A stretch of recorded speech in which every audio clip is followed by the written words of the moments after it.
Olá, tudo bem? Espero que todos estejam bem. Vamos para mais um dia de palavra com Deus aqui para o nosso coração. Vamos lá? Abre a tua Bíblia em Números capítulo 20. A gente vai estar lendo a partir do versículo 22, que fala assim: O povo de Israel saiu da cidade de Cádiz e chegou até o monte Hor, na fronteira de Edom. Ali o Senhor disse a Moisés e a Arão: Arão não entrará na terra que eu prometi dar aos israelitas. Ele vai morrer porque no caso da água de Meribá, vocês se revoltaram contra as minhas ordens. Traga Arão e Eleazar, o filho dele, e mande que subam o monte Hor. Depois, tire as roupas de Arão e vista em Eleazar. Arão vai morrer ali. Moisés fez com que o Senhor havia mandado. Eles subiram o monte Hor diante de todo o povo. Moisés tirou as roupas do sacerdote que Arão vestia e pôs em Eleazar. E Arão morreu bem no alto do monte. Depois Moisés e Eleazar desceram dali. Quando o povo soube que Arão havia morrido, todos ficaram de luto 30 dias. Somente até aqui. O que Deus quer que a gente entenda disso aqui?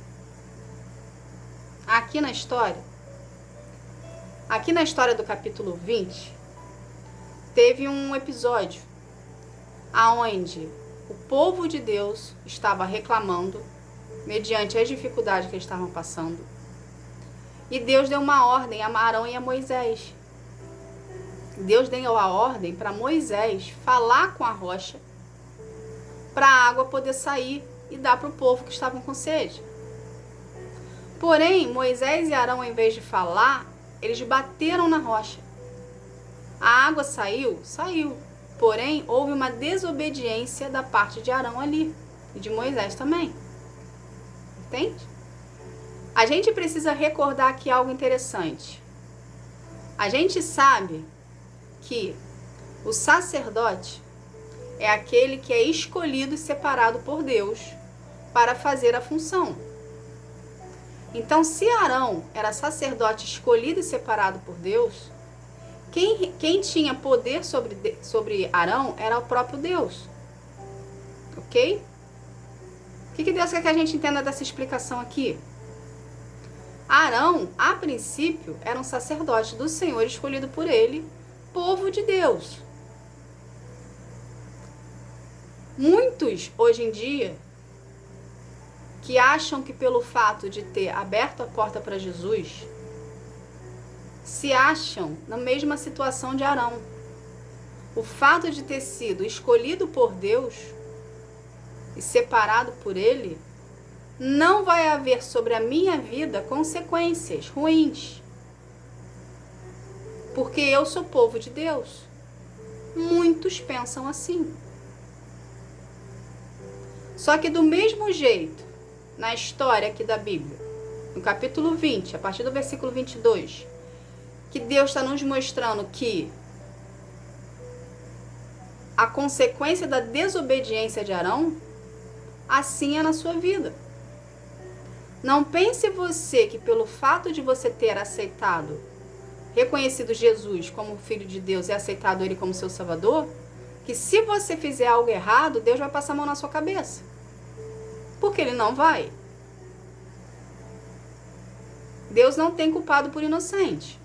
Se você se diz ter intimidade com Deus, é povo de Deus, aceitou Jesus, reconheceu Ele como seu Salvador, reconheceu Jesus como Filho de Deus, está andando no erro, está fazendo algo errado, ou desobedeceu o Senhor, você vai sofrer as consequências do seu ato. Isso é um fato. Entende? Aqui Arão era exemplo. Somos exemplo. Todos nós, independente de ser sacerdote ou não, somos exemplo, somos o povo de Deus. Cada um de nós é exemplo. É preciso haver responsabilidade sobre a sua vida, mediante ao posicionamento que você tomou em relação a Deus na sua vida. Você é exemplo de Deus. Então, se você estiver andando no erro, Deus vai pesar a mão sobre ti. Pode te levar a óbito? Pode. Ele é Deus, ele pode fazer o que ele quiser. Pode não te levar, pode apenas te dar uma repreensão, pode, ele é Deus, ele faz o que ele quer. Só que o que você não deve fazer é andar no erro. Se somos exemplo de Deus, precisamos andar na verdade. Não podemos fazer omissões. Não podemos ter segredo com o Senhor. Não podemos andar no erro. É necessário andarmos na verdade, na luz. Se você está no pecado e na desobediência com Deus, vá para o Senhor, ou em oração, na sua intimidade, e peça misericórdia sobre a sua vida. E peça, Senhor, me ajuda a andar conforme a tua vontade. Entende? Deus não compactua com o erro. Então, mais uma vez aqui, não pense você que pelo fato de você ter aceitado Jesus como seu Senhor e Salvador, ter reconhecido Jesus como filho, se você continuar andando no erro e na desobediência, não pense você que Deus vai passar a mão na sua cabeça, porque ele não vai. Ali Arão, aqui na história, Arão entrou em desobediência ao Senhor. Arão era sacerdote escolhido e separado por Deus. Então, do mesmo jeito que Arão era escolhido e separado por Deus para ser sacerdote dele, intermediador da palavra de Deus, Arão também foi exemplo de desobediência perante o povo. O povo ali viu que a reclamação deles levou ao óbito de Arão, porque Arão desobedeceu.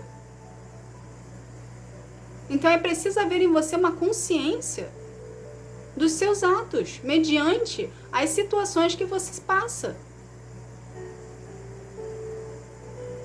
Entende? Precisamos levar Deus mais a sério. Deus não aceita tudo.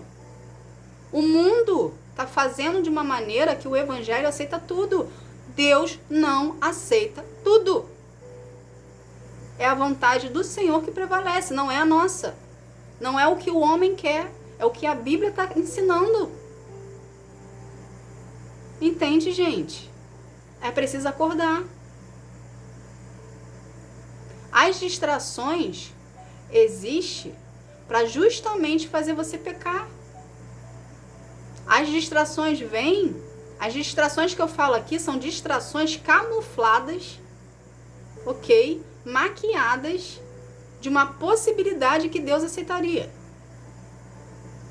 Eu não estou falando nem coisas do mundo, eu estou falando que coisas que acontecem sim dentro do meio cristão, que está se tornando comum, ok? E que as pessoas estão levando aquilo como se Deus aceitaria. Deus não aceita. É preciso buscar a presença do Senhor na sua individualidade e ver o que Deus tem para a sua vida. Criar uma codependência do Senhor. Entende? Para você andar de acordo com a vontade dele. A salvação é individual, o seu processo é individual. Os planos de Deus para sua vida são individuais. Não tem por que você fazer o que o outro faz. Se você continuar fazendo o que o outro faz, o que vai acontecer com a sua vida? Morte espiritual. Porque o outro faz o que é bom para ele, o que ele acha que é bom para ele. Não necessariamente a vontade do Senhor. Mas você tem que fazer o que Deus tem para você. E a gente só sabe o que Deus tem para nós mediante a nossa individualidade e intimidade com Ele. Entende? Você escolheu uma denominação para ir? Ótimo. Só que você precisa ter a sua individualidade com Deus. Você precisa ter a sua intimidade com Ele. Se Deus falar para você que não, e a pessoa lá de frente falar que sim, a qual voz você deve obedecer? Ao do Senhor. Porque Ele se responsabiliza pelo que Ele fala. Entende? A pessoa que está ministrando lá é tão falha quanto você, porque ela é ser humano, ela não é Deus. A pessoa que ministra lá é um Arão da vida, que foi levantado e escolhido pelo Senhor, porém a desobediência dele levou a óbito. Então você tem que ter discernimento de espírito, intimidade com o Senhor, para poder saber a voz que você escuta. E a voz que você escuta tem que ser Deus, na sua vida. E você só consegue escutar a voz de Deus mediante a relacionamento com Ele. Então tem que partir de você uma iniciativa em procurar a presença do Senhor na sua individualidade e sua intimidade. Relacionamento com Deus não é só ir a denominação. Relacionamento com Deus é você na sua individualidade com Ele. É isso que vai fazer você viver a vida eterna. É o relacionamento individual com Deus que vai fazer você viver os planos dele para a tua vida. A frase já disse, os planos de Deus, não é o plano do homem. Não é o plano da denominação, não é o plano da religião. É o plano de Deus para a sua vida. Então, se o plano é de Deus, a quem você tem que procurar? Ao Senhor. Mesmo dentro das suas limitações. Você tem que procurar ao Senhor. Mesmo que você não entenda a palavra que está sendo lida, você tem que insistir e procurar no Senhor. Porque se a gente insiste, a gente está mostrando para Deus que a gente o quer na nossa vida. Consequentemente, Ele vai permitir que o Espírito Santo abra a sua mente para você conseguir entender o que Ele quer falar contigo. Só que a gente só consegue isso mediante a insistência. A conquistarmos a confiança de Deus para nós. A trazer a vista dele, os olhos dele para cima de nós. É na nossa individualidade, na nossa intimidade. Entende, gente? Então para de viver a religiosidade que você está vivendo. De achar que pelo fato de ter reconhecido Jesus como Filho de Deus é o suficiente para a sua salvação. Não é. A sua salvação começa a partir do momento que você verbaliza que Jesus é Filho de Deus, reconhecendo Ele como seu Senhor e Salvador, ok? Porém, a continuidade da sua salvação é na sua intimidade e relacionamento com Ele. Precisa ver, senão não há transformação em você. E você vai viver uma religiosidade. Deus abomina a religiosidade, porque a religiosidade é pecado. Porque você está mostrando uma coisa que você não é. Você está vivendo uma fachada. E Deus não tem maquiagem, Deus não tem encenações, Deus não tem fantasia. Com Deus é assim, sim, não, não. Entende? Lembre-se disso. Você é exemplo do Senhor. A partir do momento que você abre a porta para Jesus, Jesus vem fazer morada dentro de você. Você reconhece Jesus como Filho de Deus para a sua vida, você ganha uma nova identidade de Cristo, de Deus, porque Deus te reconhece como filho a partir do momento que você reconhece Jesus como filho dele. A partir do momento que você ganha a nova identidade, você se torna exemplo de Deus, aonde quer que você esteja. Então é preciso andar conforme Deus nos ensina. Não podemos achar que pelo fato de ter aberto a porta, estamos salvos para sempre. Você pode perder no meio do caminho, mediante o seu posicionamento. Achar que, pelo fato de eu já ter aberto a porta, agora eu posso pecar e fazer do meu jeito. Não. Você vai prestar conta com Jesus no dia do juízo. E Ele vai te perguntar, o que você fez para mim? Entende? Então, cabe a você querer prestar conta com Jesus no dia do juízo final. Você estando vivo, você estando morto, a gente vai prestar conta com Ele? De ter um contra-argumento para falar o que você fez no decorrer da tua vida. Entende, gente? Não é só esse plano aqui. Vamos para o outro plano também. Só que você precisa decidir aqui a consequência do outro plano lá. Primeiro a gente planta a semente, para depois colher o fruto.